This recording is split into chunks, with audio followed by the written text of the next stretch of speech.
ఓం నమ శివాయ. శివ పరమాత్మను తలుచుకుందాము. ఆత్మ అన్న స్థితిలో నేను ఆత్మను, శాంతి స్వరూపాన్ని, శివ పరమాత్మ నా తండ్రి.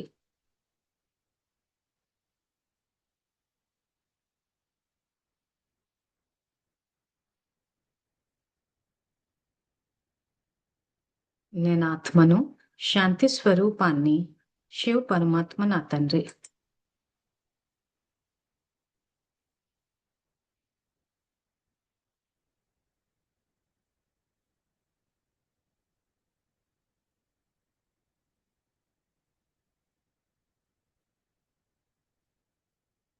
నేను ఆత్మను, ప్రేమ స్వరూపాన్ని, శివ పరమాత్మ నా తండ్రి.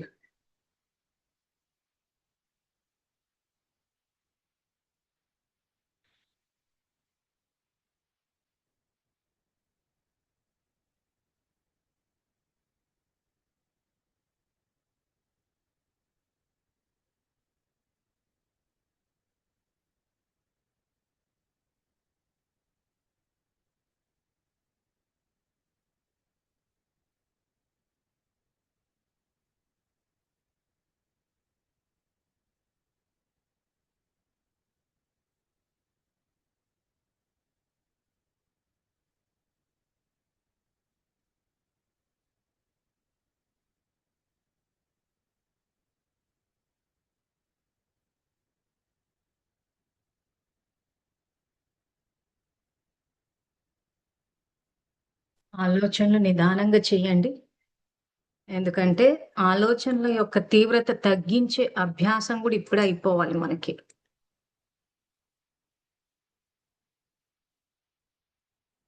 ఎందుకంటే ఎప్పుడు ఫిఫ్త్ గేర్ లో నడుస్తూ ఉంటది ఆలోచన యొక్క తీవ్రత. అప్పుడే మనము మనశ్శాంతి కరువైంది అంటారు. సో ఆలోచనల యొక్క తీవ్రత తగ్గిపోతే మనకు శాంతి అనుభవం అవుతుంది. ఆ సైలెన్స్ లోకి, దాన్నే సైలెన్స్ అని అంటారు. సో అశాంతితో ఉన్నప్పుడు ఆలోచనల తీవ్రత పెరిగిపోతుంది. సైకాట్రిస్ట్ల ఏమంటారు ఒపీనియన్ ప్రకారము ఒక నిమిషానికి 40-50 ఆలోచనలు చేస్తారంటారు. అంటే ఆల్మోస్ట్ ఇంకా ఫిఫ్త్ గేర్ అన్నట్టు బండి. సో ఇప్పుడు దాన్ని బాగా తగ్గించేసేయాలి. ఇంచుమించు ఒక నిమిషానికి ఒక 10 ఆలోచనలు, 8, 10, 11 ఆ స్థాయికి తీసుకొచ్చారంటే మీకు బోల్డ్ అంత శాంతి అనుభవం అవుతుంది. మరి సమస్యలు ఉన్నాయి కదా అంటే ఆ సమస్యలకు పరిష్కారమే మనము ఈ క్లాస్ లో తెలుసుకుంటాము. దాన్ని ప్రాక్టికల్ గా కూడా తీసుకొస్తాం. సో కాబట్టి ఆలోచనలు నిదానంగా చేయండి. చేసేటప్పుడు భృకుటి మధ్యస్థానంలో ఆత్మని దర్శించడం, చూడడం కాదు. అంటే మన యొక్క దృష్టి ఆత్మ యొక్క స్థానం పైన ఉండాలి. నేను ఆత్మని, శాంతి స్వరూపాన్ని, శివ పరమాత్మ నా తండ్రి అని అన్నప్పుడు భగవంతుని యొక్క రూపం ఇందాక స్క్రీన్ మీద వేసి చూపించాము. మళ్ళొకసారి ఇక్కడ చూపిస్తున్నాము. ఈ రూపాన్ని మీకు ఎంత దగ్గరగా వీలైతే అంత దగ్గరగా దర్శించండి. ఇది ఊహించుకోవడం కాదు. ఊహించుకోవడం అంటే లేనిది ఉన్నట్టు ఊహించుకోవడం. సో భగవంతుడు లేకపోవడం అంటూ లేరు, అనుభవం ద్వారా తెలుసుకోవాలి. సో మన ఆలోచనలు మనకు ఎలా అయితే కనిపించవో కానీ వాటి యొక్క అనుభవం మనకు ఉంటుందో ఇది అంతే. సో భగవంతుడు భౌతిక నేత్రాలకు కనిపించరు కానీ ఆయన యొక్క ఉనికిని అనుభవం ద్వారానే తెలుసుకోవాలి.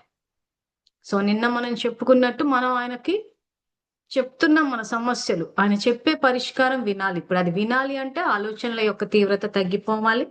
సో అది చేయడం చాలా సులువు. మేము నేర్పిస్తాము. మీరు మీ వైపు నుంచి మీరు అభ్యాసం చేయాలి. అది మనం క్లాస్లోనే చేద్దాం. చేస్తే మీకు ఆ తర్వాత రోజంతా సహజంగా అది వచ్చేస్తుంది. సో నేను ఆత్మను, శాంతి స్వరూపాన్ని, శివ పరమాత్మ నా తండ్రి.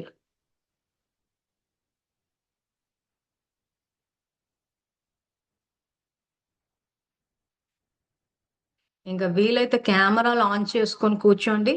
అందరూ చూస్తున్నారు అన్నప్పుడు ఇంకెక్కువ అలర్ట్నెస్ ఉంటది. ఎందుకంటే మనం కర్మలు ఆచరించేటప్పుడు అందరు ఎదురుగా ఆచరిస్తాం. ఒంటరిగా అయితే బతకం కదా. సో క్లాసుల అభ్యాసం కూడా అందరూ చూసే విధంగా, అందరితోటి మన పరిచయాలు పెరిగే విధంగా చేసుకుంటే ఇంకా అలర్ట్నెస్ పెరుగుతుంది. సో కెమెరా వెనుక ఉన్నంతసేపు ఏమవుతుందంటే ఎవరు చూడట్లేదు కదా అన్నట్టు కొంత అలర్ట్నెస్ రాదు. మన పనులలో మనం చేసుకుంటూ ఉండి ఎంతో అమూల్యమైన అవకాశం వచ్చింది కూడా పోగొట్టు. సో నేను ఆత్మను, శాంతి స్వరూపాన్ని, శివ పరమాత్మ నా తండ్రి.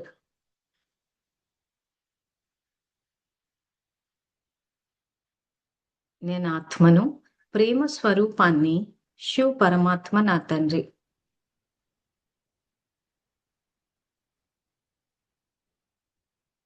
నేను ఆత్మను, పవిత్ర స్వరూపాన్ని, శివ పరమాత్మ నా తండ్రి.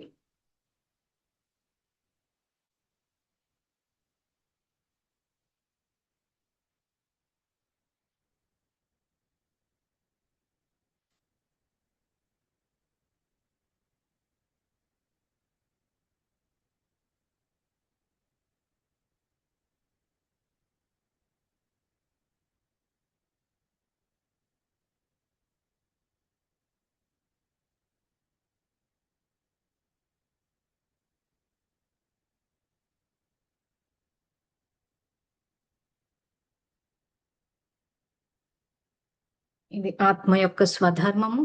దీన్ని మన వాట్సాప్ గ్రూప్ లో కూడా పోస్ట్ చేశాము. సో ఈ ఆత్మ స్వధర్మానికి సంబంధించిన ఆలోచనలు చెయ్యాలి. ఆ స్థితిలో మీరు కర్మలు ఆచరిస్తే అవి శ్రేష్ట కర్మలు అవుతాయి. అంటే శాంతితోటి వ్యవహరించారు అనుకోండి, మన ధర్మం ప్రకారం నడుచుకున్నట్లు లెక్క. స్వధర్మము దాన్ని ఏం చేసే, స్వ అంటే ఆత్మ, దాని యొక్క ధర్మము ఏంటంటే శాంతితోటి వ్యవహరించడం. శాంతి, ప్రేమ, పవిత్రత, జ్ఞానము, సుఖము, ఆనందము, శక్తి. శక్తి అంటే సంకల్ప శక్తి. ఇది దీని ఒరిజినల్ క్వాలిటీస్. సో మనం ఎప్పుడైతే ఈ స్వధర్మాన్ని ఆధారంగా తీసుకుని కర్మలు ఆచరిస్తామో అవి శ్రేష్ట కర్మలు అవుతాయి. దాని యొక్క పర్యవసానం కూడా సంతోషము, స్థితప్రజ్ఞతే. అందుకోసం అని చెప్పి మనం ఆలోచనలు చేసేటప్పుడు నేను ఆత్మని, శాంతి స్వరూపాన్ని. సో నేను ఎవరు అంటే శాంతి స్వరూపాన్ని. మళ్ళీ దాన్ని నేను బీపీ పేషెంట్ని, నేను షుగర్ పేషెంట్ని, హార్ట్ పేషెంట్ని అని చెప్పి నేనుని పేషెంట్ చెయ్యొద్దు. ఇది మనం ఇక్కడ చేస్తున్న అభ్యాసం. ఇలా చేసినప్పుడు ఏమైందంటే సహజంగా మీరు క్లాస్ అయిపోయిన తర్వాత ఏదైతే మీ జీవితాన్ని గడపాలో అది సహజంగా శాంతితోటి వచ్చేస్తుంది. సో నేను రోజంతా శాంతితోటి వ్యవహరించానంటే ధర్మ మార్గంలో నడుచుకున్నాను అని అర్థం. సో నేను రోజంతా క్రోధంతో వ్యవహరించానంటే అధర్మ మార్గంలో ఉన్నట్టు లెక్క. సో దీని పర్యవసానం దానికి ఉంటుంది. సో అది ఏంటా అన్నదే మనం తెలుసుకుందాం క్లాస్ లో. సో ఫస్ట్ ఒక్కసారి మన స్వధర్మానికి సంబంధించిన ఆలోచనలు చేద్దాం. వీటిని శ్రేష్ట సంకల్పాలు, ఎలివేటెడ్ థాట్స్ అంటారు. అంటే positivity, beyond positivity, beyond physical. స్థూలానికి పైన ఉన్న సూక్ష్మంలోకి వెళ్తున్నాం. అందుకే ఆత్మ నిరాకార శివ పరమాత్మ తలుచుకుంటాం. నేను ఆత్మను, ప్రేమ స్వరూపాన్ని, శివ పరమాత్మ నా తండ్రి. నేను ఆత్మను, పవిత్ర స్వరూపాన్ని, శివ పరమాత్మ నా తండ్రి. నేను ఆత్మను, జ్ఞాన స్వరూపాన్ని, శివ పరమాత్మ నా తండ్రి. నేను ఆత్మను, సుఖ స్వరూపాన్ని, శివ పరమాత్మ నా తండ్రి.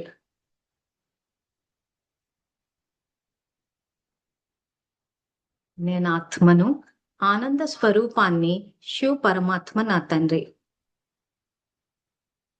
నేను ఆత్మను, శక్తి స్వరూపాన్ని, శివ పరమాత్మ నా తండ్రి.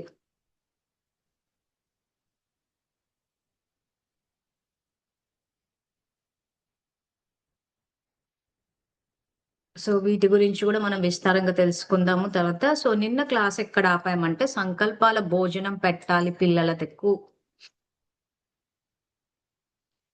సో పిల్లల విషయానికి వచ్చేసరికి పిల్లలు ఆజ్ఞాకారులు.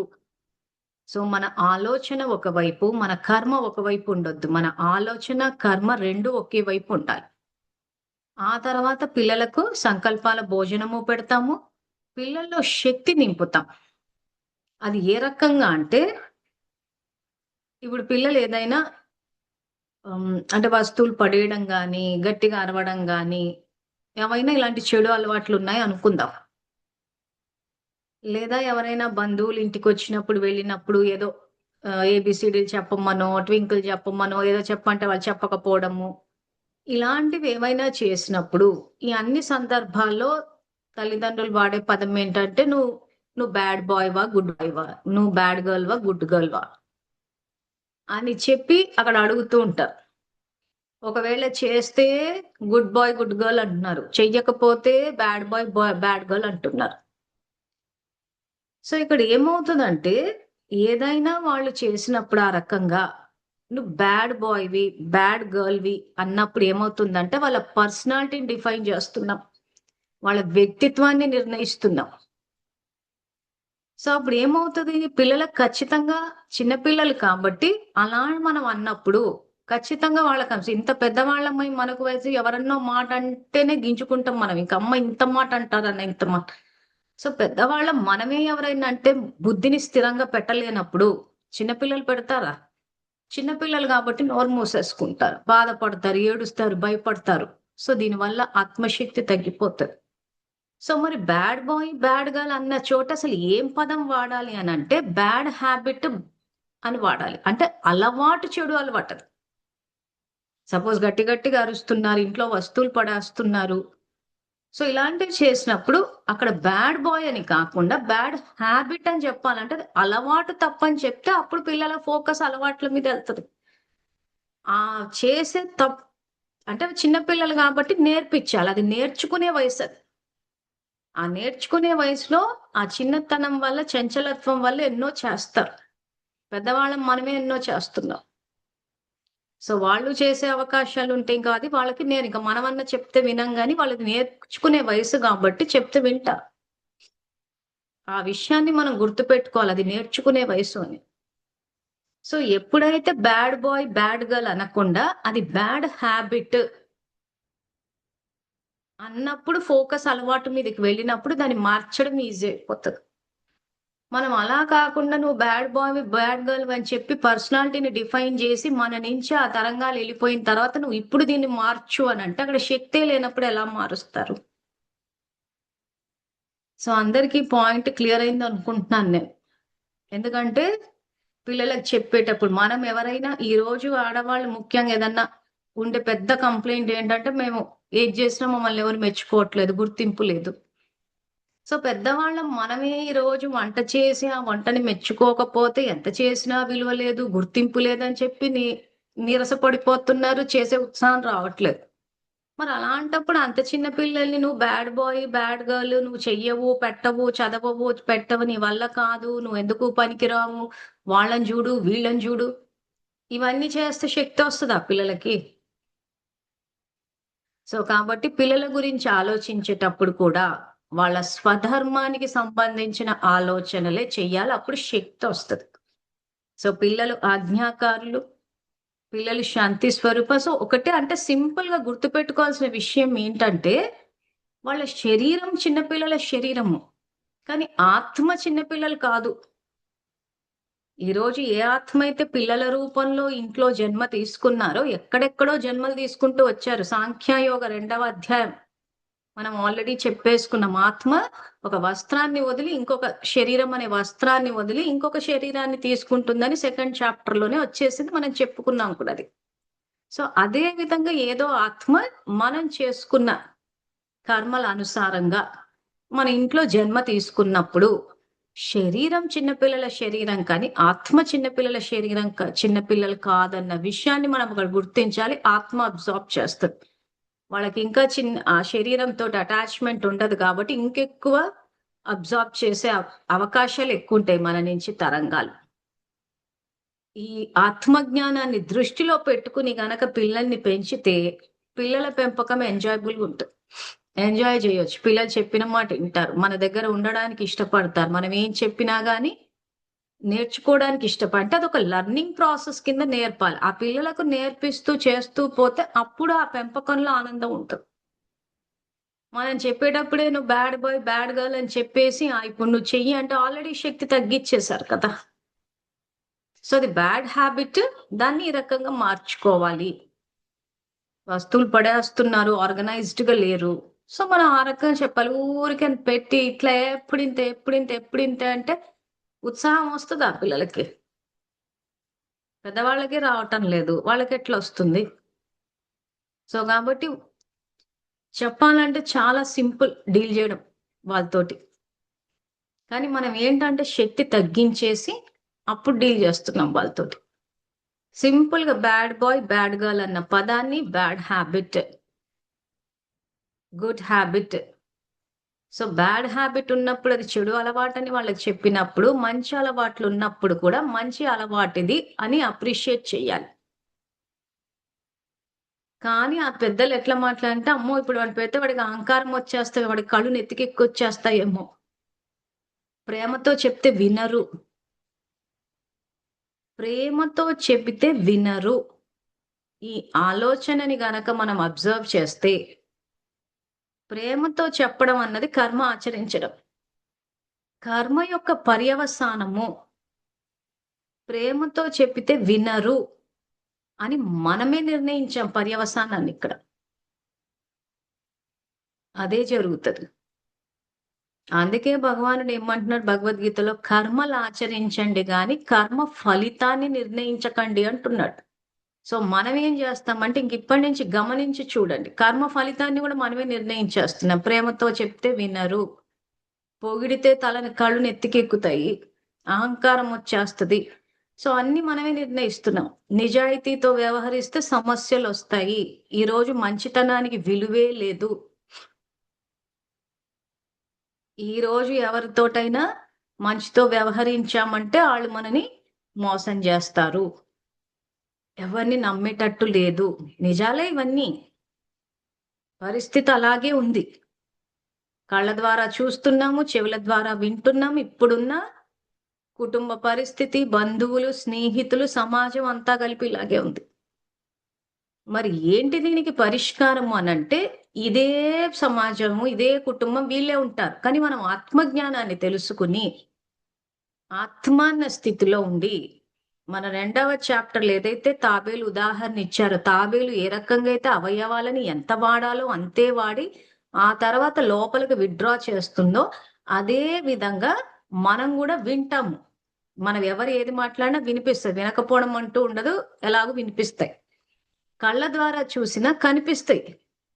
కానీ ఆలోచన మాత్రము భగవంతుడిచ్చిన జ్ఞానం నుంచే చెయ్యాలి. అంటే వాళ్ళు క్రోధంతో వ్యవహరించినా వాళ్ళు శాంతి స్వరూపం అన్న ఆలోచన చెయ్యాలి. ఈ ఆలోచన చెయ్యడాన్ని జ్ఞాననేత్రం ద్వారా చూడ్డం అంటారు. సో జ్ఞాననేత్రం ద్వారా చూసినప్పుడు ఏమవుతది అనంటే, ఆ బయట ఉన్న ఈ క్రోధం గాని, లోభం గాని, అహంకారం గాని దాన్ని మనం అబ్జార్బ్ చేయము, గ్రహించం. ఆత్మలోకి శక్తొస్తది. ఆ శక్తి వచ్చిన తర్వాత మీరు శ్రేష్ఠ సంకల్పాలు చేస్తూ పోతూ ఉంటే ప్రేమతో చెప్తే వింటారు. మెచ్చుకుంటే ఉత్సాహంగా ఫీల్ అయ్యి ఇంకా చేస్తారు అన్న ఆలోచనలు చెయ్యాలి. సో మీరు అలా చెయ్యగానే అలా జరిగిపోదు. ఎందుకంటే మొదటిసారి చేస్తున్నారు కాబట్టి సంకల్పాలకు శక్తి రావాలి కాబట్టి మన క్లాస్‌లో ఎలా చేయాలని మీ చేత అభ్యాసం చేయిస్తున్నాం. ప్రతిదీ యోగ స్థితిలో చెయ్యాలి. సో మీరు అలా చేస్తూ, చేస్తూ పోతుంటే ఏమైతదంటే, మీరు ఎంత సహజంగా అయితే పిల్లలు వినరు, పిల్లలు బ్యాడ్ బాయ్, బ్యాడ్ గర్ల్ అని చెప్పేసి సహజంగా చేస్తున్నారో, శ్రేష్ఠ సంకల్పాలు గూడా అంతే సహజంగా చేస్తారు. అంటే టోటల్‌గా ఒక నెగెటివ్ గూడా గాదు. నెగెటివ్ కన్నా ఇంకా తక్కువ స్టేజ్ వేస్ట్ థాట్స్ అంటే పూర్తిగా వ్యర్థం అది. అంటే ఒకరి శక్తిని పూర్తిగా పడేసాం. మనం ఆ రకంగా మాట్లాడినప్పుడు పిల్లలు భయపడతారు. ఆ భయం అంటే మన ఆత్మ యొక్క స్థితిలో చాలా కింది స్థాయి. అంటే ఇంక అసలు ఒకసారి భయపడ్డారంటే ఇంకా ఏది చేయలేని పరిస్థితికొచ్చేస్తారు ఎవరైనా కానీ. అది చిన్న పిల్లలే గావచ్చు, పెద్దవాళ్ళే ఉన్నారు. భయపడ్డారనుకోండి, చాలా మంది భయం వేయంగానే అమ్మో! కాళ్ళు చేతులు వణుకుతున్నాయండి గాబరైపోతుంది. పెద్దవాళ్ళకే భయానికి కాళ్ళు చేతులు వణుకుతున్నాయి, వెన్నులో వణుకొచ్చేస్తుంది, మైండ్ బ్లాంక్ అయిపోతుందండి. ఏమీ చేయలేతే పెద్దవాళ్ళే ఇంత ఇదైనప్పుడు పిల్లలేం జేస్తారు? భయపడతారు, సైలెంట్ అయిపోతారు, ముడుచుకుంటారు. ఆ తర్వాత తల్లిదండ్రులతో మాట్లాడడానికి ఇష్టపడను గూడా ఈరోజు తల్లిదండ్రుల కంప్లెయింట్ అదే పిల్లలు మాట్లాడడానికి ఇష్టపడరండి. ఎందుకు ఇష్టపడట్లేదు? ఆ భయం అన్నది గూడు కట్టుకుపోయింది. మేము ఈ జ్ఞానం కొన్ని ఏళ్ల నుంచి చెప్తూ ఎంతో మంది పిల్లలతో మాట్లాడాం. అందరు పిల్లలు ఒకటే ఆన్సర్ ఇస్తున్నారు. ఏదైనా సమస్య వస్తే ఇంట్లో వాళ్ళకి చెప్తే అరుస్తారండి అని. అంటే ఒక ఇమేజ్ క్రియేట్ అయిపోయింది. ఇంట్లో వాళ్ళకి చెప్తే అంటే ఎందుకు ఏదైనా విషయం చెప్పగానే అరుస్తున్నారంటే తల్లిదండ్రులకు భయమేసేస్తుంది. ఆ భయంలో అరిచేస్తున్నారు. టెన్షన్ ఎక్కువైపోతాం. ఎందుకంటే ఆత్మ బలహీనంగా ఉంది కాబట్టి. ఒకప్పుడు తల్లిదండ్రులంతా శక్తిశాలిగా పిల్లలు ఏదన్నా చెప్పినా విని ఓపికగా సలహాలు ఇచ్చినప్పుడు అక్కడికి పరిష్కారం అయిపోయేది. కాబట్టి పిల్లలు ఎళ్లి బయట చెప్పుకోవాల్సిన అవసరం ఉండేది కాదు. ఏదున్నా ఇంట్లో పరిష్కారం అయిపోయేది.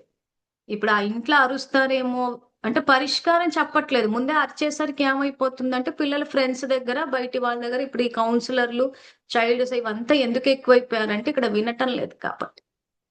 ఏదైనా సరిదిద్దాలంటే ఇంట్లో తల్లిదండ్రులే సింపుల్‌గా చేసేయొచ్చు. చెయ్యొచ్చు అంటే ముందు తల్లిదండ్రులు శక్తిశాలిగా ఉండాలి. శివ పరమాత్మకు కనెక్ట్ అవ్వాలి.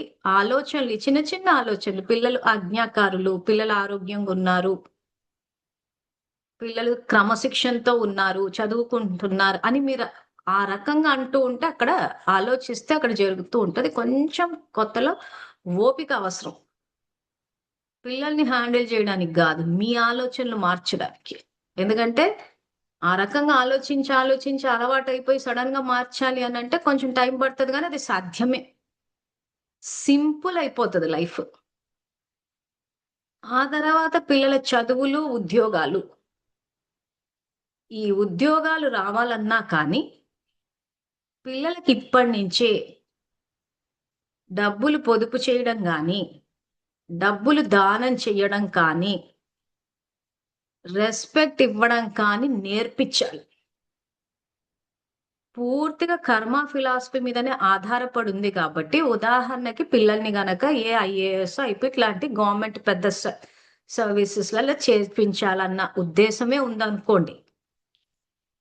సో, అలాంటి ఉద్యోగాల్లో చేరినా, లేదా ఇంకా వేరే బిజినెస్ డబ్బు రావాలన్నా, సో, ఇవన్నీ జరగాలి అనంటే పిల్లల ఖాతాలో పుణ్యం ఉండాలి. సో, పిల్లలని చదివించడంతో పాటు వాళ్ళ చేత మంచి కార్యాలు గూడా చేయిస్తూ పోవాలి. ఎప్పుడైతే పిల్లలకు ఆ పుణ్యం బ్యాకప్ ఉంటుందో, ఆ పుణ్యం బ్యాకప్ ఉన్నప్పుడు కొంత ప్రిపేర్ అయ్యి ఎగ్జామ్స్ రాస్తే, ఆ పుణ్యానికి ప్రతిఫలంగా వచ్చేసి ఎందుకంటే ఉద్యోగం ద్వారా డబ్బు, గౌరవం రెండొస్తున్నాయి. ఇప్పుడు మనం తీసుకున్న ఉదాహరణ ఏదైతే ఐఏఎస్ ఇలాంటి యూపీఎస్‌సి సర్వీసెస్ ఉన్నాయో, ఆ ఉద్యోగాల ద్వారా ఏమవుతదంటే మీకు డబ్బు వస్తది, గౌరవం గూడా వస్తది. రెస్పెక్ట్. ఇవి వస్తున్నాయి అనంటే, ఆ రెస్పెక్ట్ గూడా ఖాతా జమయ్యి ఉండాలి పిల్లలకి. ఈ పాయింట్ మిస్ అవుతూ ఉంటారు చాలా మంది. లక్షల్లో ఉద్యోగాలు ఎగ్జామ్స్ రాస్తుంటారు. కొద్ది మందికే వస్తది. అబ్బా! మేము ఇంత కష్టపడి చదివాము, ఇన్ని గంటలు చదివాము, ఇక్కడ కోచింగ్ తీసుకున్నాం. సో, అంతమందిలో ఆ కొద్ది మందికి ఎందుకొస్తుందంటే, ఆ కొద్ది మంది ఖాతాలో ఆ పుణ్యం ఉంటది. కొంతమంది పుణ్యం అంటే డబ్బు దానం చేస్తారు. కానీ గౌరవాన్ని ఇవ్వరు ఎవ్వరికీ. ఈ మధ్య పిల్లలు మాట్లాడే భాష చూస్తుంటే ఏరా, పోరా, వేస్ట్ ఫెల్లో వాడెందుకు పనికిరాడు. ఇవన్నీ అగౌరవంతో కూడుకున్న మాటలు మాట్లాడుతున్నారు. హేళన చేయడము. ఈ మధ్య బర్త్‌డే పార్టీస్ అని జెప్పేసి బ ఏమంటారు దాన్ని? ఆ కేకులు పూసేసుకోవడాలు, ఇన్‌కన్వీనియన్స్ క్రియేట్ చేసుకోవడము. తర్వాత బర్త్‌డే బంప్స్ అని చెప్పేసి కొట్టుకోవడము. ఆ పిల్లల్ని చేసి సో, ఇవన్నీ ఏంటంటే ఆ క్రమశిక్షణ ఇక్కడే రావాలి. నేర్పిచ్చాలి. తల్లి కొంచెం నిజంగా నేర్పించడం అన్నది ఒక కరెక్ట్‌గా చెయ్యాలే గాని, ఇందాక నేను చెప్పినట్టు ఆజ్ఞాకారులు అని చెప్పి, ఆ రకంగా శక్తినిచ్చి చెయ్యాలే గాని, ఇట్స్ ఎ వెరీ ఎంజాయబుల్ ఇది. అసలు పిల్లల ద్వారా సంతోషమే వస్తది కరెక్ట్‌గా చేస్తే మాత్రం. పిల్లల పెంపకం గురించి తెలుసుకొని. అది లేనప్పుడు ఏమైపోతుందంటే టెన్షనొచ్చేస్తది. సో, ఇప్పటినుంచి పిల్లల చేత ఒకవేళ పిల్లలకు పూర్వజన్మల్లో చేసుకుని వచ్చి పుణ్యం బ్యాకప్ ఉంటే, ఈ జన్మలో ఎగ్జామ్స్ రాసినా, ఏవైనా వ్యాపారాలు పెట్టినా, చేసినా ఆటోమేటిక్‌గా డబ్బు, రెస్పెక్ట్ ఒస్తది. కానీ ఏ పిల్లల ఖాతాలో ఎంత పుణ్యం ఉందో అన్నది మనకు తెలీదు. సో, తెలుసుకునే అవకాశం గూడా కొంచెం తక్కువే. దానికి చాలా యూజ్ చేయాల్సొస్తది. అంటే పిల్లల దీన్ని పరిశీలించాల్సొస్తది. సో, అంత డెప్త్‌లోకి అంటే ఇప్పుడు మేమేంటంటే కర్మ ఫిలాసఫీ ఇవన్నీ చదివాం, చేసాము. దాని మీద కాబట్టి కొంత చెప్పగలుగుతాం గానీ, మీ వరకు మీరేం చేస్తారంటే, వాళ్ళ ఖాతాలో పుణ్యం ఉందో లేదో మనకు తెలియదు కాబట్టి ఇప్పటి నుంచే అలవాటు చేయండి. ఇప్పటి నుంచే దానం ఇవ్వడం అన్నదంటే ఇవ్వడమే యాక్చువల్‌గా జీవన విధానం. ఇంకా వేరే మెథడే లేదు. విధే లేదు. సో, ఈరోజు పిల్లలు ఆరోగ్యంగా ఉండాలి. పిల్లలు ఉన్నత స్థితికి రావాలి. వాళ్ళ జీవితంలో సంతోషంగా ఉండాలి. సో, ఇవన్నీ మీరు తల్లిదండ్రులుగా ఏవైతే అనుకుంటున్నారో నిజంగా మీ ఉద్దేశం మంచిదే. కానీ విధి ఏదైతే పాటిస్తున్నారో, ఆ విధిని సరిదిద్దుకోవాలి. సో, పిల్లలకి ఇప్పటి నుంచే మామూలుగా ఏం చేస్తారంటే పెద్దవాళ్ళు ఇట్లా గుడికెళ్ళినప్పుడు ఆ చిన్న పిల్లల చెయ్యి పట్టుకొని వేయిస్తూ ఉంటారు. ఎందుకంటే ఆ పుణ్యం వాళ్ళకి రావాలి అన్నట్టు. సో, అలా ఇప్పటి నుంచి ఏదన్నా ఉంటే వాళ్ళ చేత చేయిస్తూ పోవాలి. మళ్ళీ మా పిల్లలు వినరండి, మా పిల్లలు రారండి, చెప్తే వినరండి అని చెప్పి వాళ్ళ శక్తిని పడేసి అప్పుడు రా నువ్వు చేయడానికంటే అది జరగదు. స్టార్టింగ్‌లో కొంచెం ఓపిక అవసరం. కొంత వాళ్ళకి ఎక్స్‌ప్లెయిన్ చేయాల్సొస్తది. సో, ఆ రకంగా డబ్బు దానం చేయాల్సుంటది. ఆ తర్వాత రెస్పెక్ట్ ఇవ్వడం నేర్పించాలి. పిల్లల ఖాతాలో రెస్పెక్ట్ యొక్క ఖాతా ఉండాలి. ఉంటేనే ఆ గౌరవం వచ్చే ఉద్యోగాలు, పదవులొస్తాయి.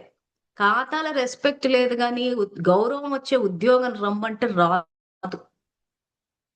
ఈ పాయింట్ అందరూ గుర్తుపెట్టుకోవాలి పిల్లల పెంపకంలో.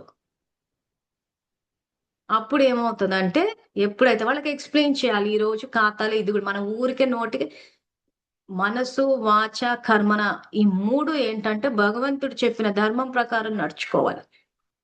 అప్పుడే ఆ ప్రాప్తత మేమేమి చెయ్యము. కానీ మాకన్నీ వచ్చేయాలంటే రాదు. మేమెవ్వరికీ గౌరవం ఇవ్వము. కానీ గౌరవంతోటి కూడుకున్న పదవులొచ్చేయాలంటే రాదు. సో, జ్ఞాన మార్గం ఇది. జ్ఞాన మార్గంలో డైరెక్ట్‌గా మనం చేసేయొచ్చు. అంటే ఈ రకంగా సంకల్పాలు చేసి, లేదు మనం ఇందాక రోజు శ్లోకం వేసుకొని చూస్తున్నామంటే, అది కొద్ది మందికే డైరెక్ట్ నిరాకారుడి వరకి చేయగలుగుతారు. దేహాభిమానులు ఉన్నవాళ్ళు చేయలేరు అంటే, భక్తి మార్గం ద్వారా వచ్చేవాళ్ళు ఏం చేయాలి అనంటే, మీరు ఏ పూజా విధి విధానాలు చేసినా ఇప్పుడు ఉదాహరణకి శివుడికి బిల్వ పత్రాన్ని సమర్పిస్తారు. 3 ఆకులుంటాయి దానికి. సో, శివుడికి బిల్వపత్రం సమర్పించేస్తే ఏదైనా ఇచ్చేస్తాడు. అది ఇది మనం చాలా కథలు తెలుసుకున్నాం. శివపురాణం ఉండొచ్చు. శివరాత్రి రోజైతే ఇంక అవే కథలు వినిపిస్తుంటాయి. సో, ఇక్కడ బిల్వపత్రం పెట్టేసినంత మాత్రాన అన్నీ వచ్చేసేవు. అలా వచ్చేసేదుంటే అందరి చేత శివరాత్రి అప్పుడు కాదు ఎంతో మందెళ్లి బిల్వపత్రాలు పెట్టేస్తుంటారు. మరొచ్చేయాలి గదా! సో, దాని అర్థం ఏంటంటే, భక్తి మార్గంలో పెట్టిన విధి విధానాలన్నీ ఫస్ట్ స్టెప్ అభ్యాస యోగం. నెక్స్ట్ స్టెప్ దాన్ని ఆత్మ లెవెల్‌లో మనం చెయ్యాలి. సో, బిల్వపత్రంలో 3 ఆకులుంటాయి అనంటే అది మనస, వాచ, కర్మన. ఇప్పటి నుంచి మనం ఈ సబ్జెక్ట్ అంతా ఇంకా మనం నేర్చుకుంటూ వెళ్తాం కాబట్టి ఎక్కడెక్కడ 3 అని చూపిచ్చారంటే అది మనస, వాచ, కర్మన కింద తీసుకోవాలి. సో, భక్తి మార్గంలోని పౌరాణిక గదలు, భగవంతుని యొక్క దశావతారాలు ఇవన్నీ నేను రాబోయే క్లాసెస్‌లో కవర్ చేస్తాను. సో, అప్పుడు గూడా దీని గురించి మనం విస్తారంగా చెప్పుకుంటాము. సో, మనస, వాచ, కర్మణ అని అర్థం ఆ 3. సో, ఆ బిల్వపత్రాన్ని సమర్పిస్తూ, నా మనస్సు, వాచ, కర్మణని గూడా మీకు సమర్పిస్తున్నాను అన్నది ఆత్మస్థితిలో రెండవ స్టెప్ చెయ్యాలి. సో, అప్పుడు ఏం జేస్తాడు భగవంతుడు మనకి సమర్పణ చెయ్యడము అనంటే, ఇంకా సమర్పణ అంటే సరెండర్ అంటే ఏంటంటే, ఇంక మీరు సరెండర్ అన్న పదం సాధారణంగా ఎప్పుడు వింటాం మనం అంటే, చేస్తే ఇంక మీరు చెప్పినట్టు నేను వింటాను అని అర్థం. సో, ఇక్కడ శివుడికి సమర్పణ చేస్తున్నామంటే, ఇంక ఆయన చెప్పిన ధర్మం ప్రకారం నడుచుకోవాలి. సో, ధర్మం ఏం చెప్తుంది? స్వధర్మము, శాంతి, ప్రేమ, పవిత్రత ఇవన్నీ వచ్చేసాయి. సో, ఇప్పుడు ఈ పిల్లల విషయానికొచ్చేసరికి ఏమవుతదంటే, ఆయన చెప్పిన ఆజ్ఞ ప్రకారం నడుచుకోవడం అంటే, వీళ్ళు భగవంతుడిచ్చిన పిల్లలు. ఆయన ఇచ్చిన పిల్లలన్న భావనతోటి చూసి, ప్లస్ ఆత్మ తన యాత్రలో ఉంది. సో, ఆ పిల్లల రూపంలో ఏ ఆత్మలైతే మన ఇంటికొచ్చారో వాళ్ళెక్కడో జర్నీ చేసుకుంటూ, ఆ యాత్ర చేస్తూ వచ్చారు. ఈరోజు శరీరం చిన్న పిల్లల శరీరం గాని, ఆత్మ చిన్న పిల్లల శరీరం కాదు. సో, ఈరోజు వాళ్ళలో ఉన్న సంస్కారాలని, వాళ్ళ ఆత్మలో శక్తి నింపి, వాళ్ళని ప్రయోజకులు చేసి, వాళ్ళని గూడా శివుని అంటే దాని అర్థం వాళ్ళు ఉద్యోగాలు చేయొద్దని కాదంటే, వాళ్ళు గూడా శివుని సేవదని ఆ రకంగా పెంచాలి. అది యాక్చువల్‌గా. అప్పుడు మనకు ఆ పిల్లల పెంపకంలో ఆ సంతోషం అన్నదొస్తది. ఇదే సనాతన ధర్మం. సనాతన ధర్మంలో ఏంటంటే ప్రతి దాంట్లోనూ దైవత్వాన్ని తీసుకొచ్చారు. సో పిల్లలైనా పెద్దలైనా ఎవరినైనా ఆత్మస్వరూపంలో చూడ్డం, వీళ్ళు భగవంతుడు ఇచ్చిన గిఫ్ట్ కింద తీసుకోవాలి, ప్రాప్తులు అని అనుకుని ఆ పిల్లల్లో ఉన్న ఆ సంస్కారాలని ఇంకెంత మనం శక్తిశాలిగా, దైవీ సంస్కారాలు, ఈ శాంతి గాని, ఆజ్ఞాకారిగా ఉండడం గాని, సేవా భావన కానీ, చిన్నపిల్లలు కాబట్టి స్టార్టింగ్ లో కొంచెం వాళ్ళకి ఇవన్నీ అలవాటు చేయాల్సి వస్తుంది. ప్లస్ టైంకి తినడము, డిసిప్లిన్ కూడా. పిల్లలు టైంకి తినాలంటే ముందు తల్లిదండ్రులు కూడా తినాలి. మళ్ళీ నాకు టైం లేదు, నేను పనంతా చేసుకుని తింటానంటారు. పనంతా చేసుకున్న తర్వాత ప్రశాంతంగా కూర్చుని తింటాము అంటారు. అంటే పని చేసేటప్పుడు ప్రశాంతత లేదా అని అంటే ఈ స్టేట్మెంట్ని బట్టి అయితే లేదనే అర్థమై.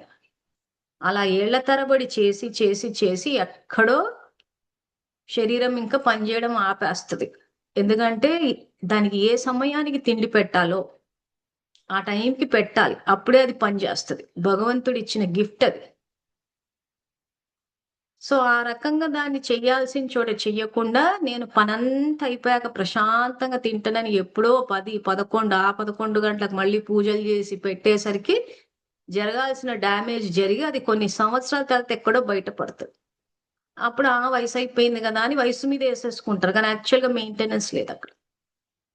సో ముందు ఆ క్రమశిక్షణ మనలోనే రావాలి. మనమే ఆ క్రమశిక్షణ, ఎందుకంటే పిల్లలన్నీ గమనిస్తూ ఉంటారు.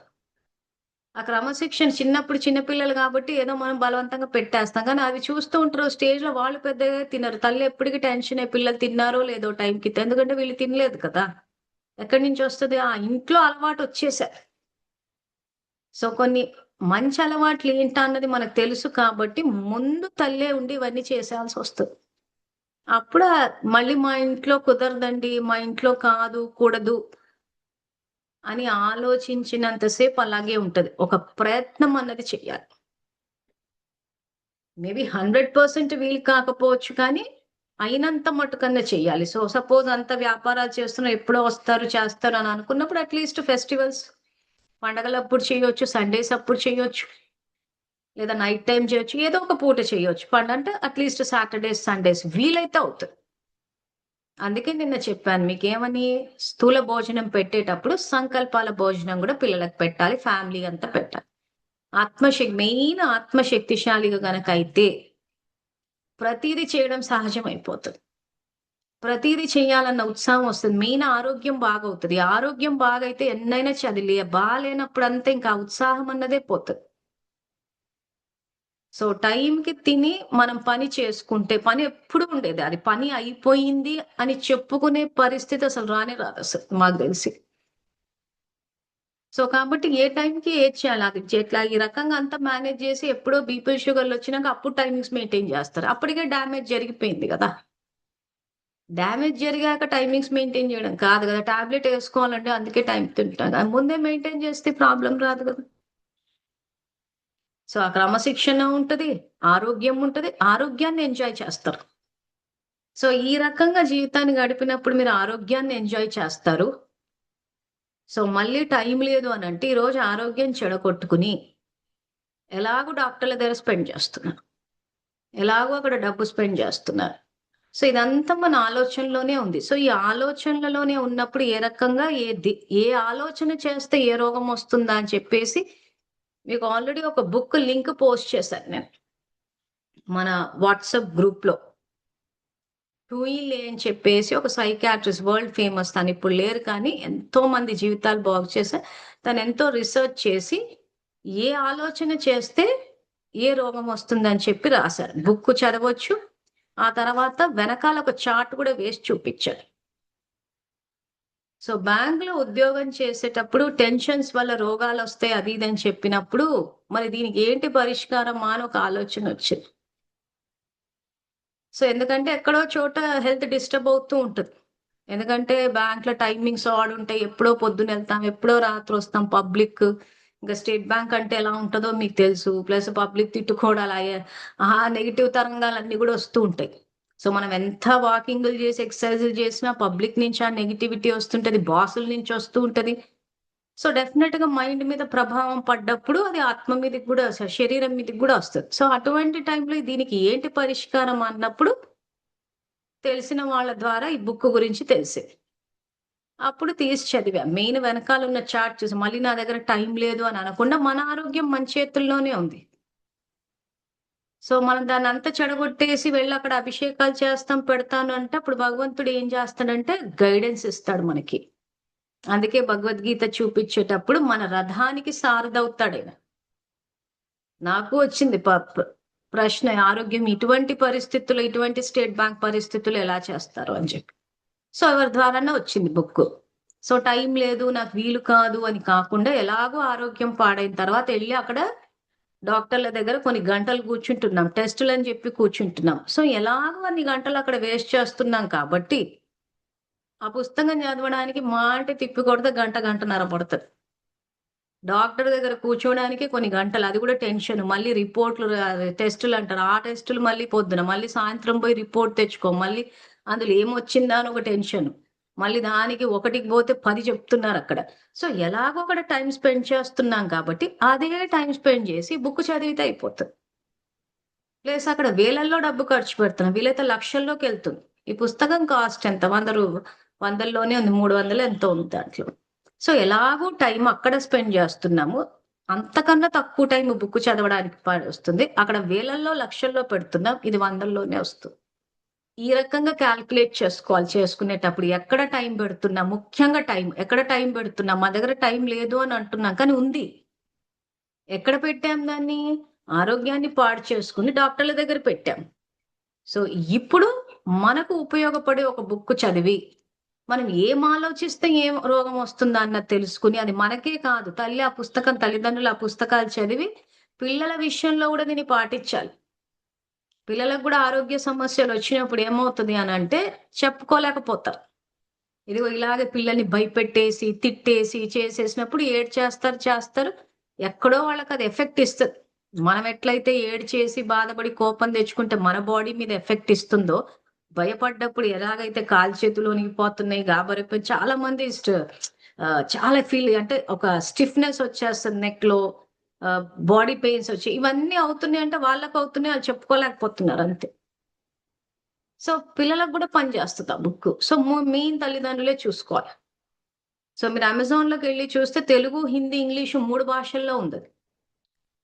సో తీసి చదవండి కొంత సమయాన్ని కేటాయించి.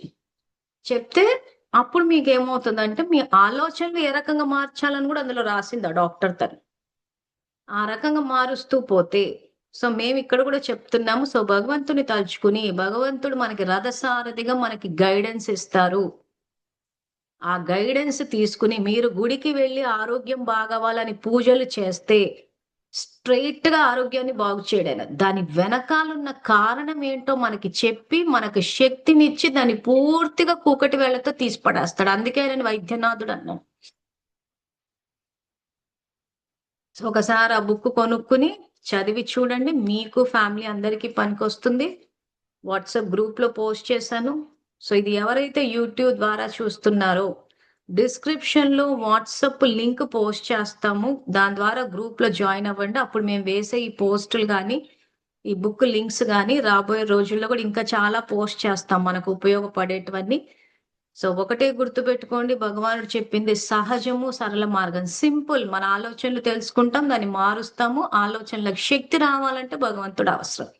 సో దేనికైనా ఆయన మనకి గైడెన్స్, సపోర్ట్ ఇస్తారు, జ్ఞానము, శక్తిని ఇస్తారు.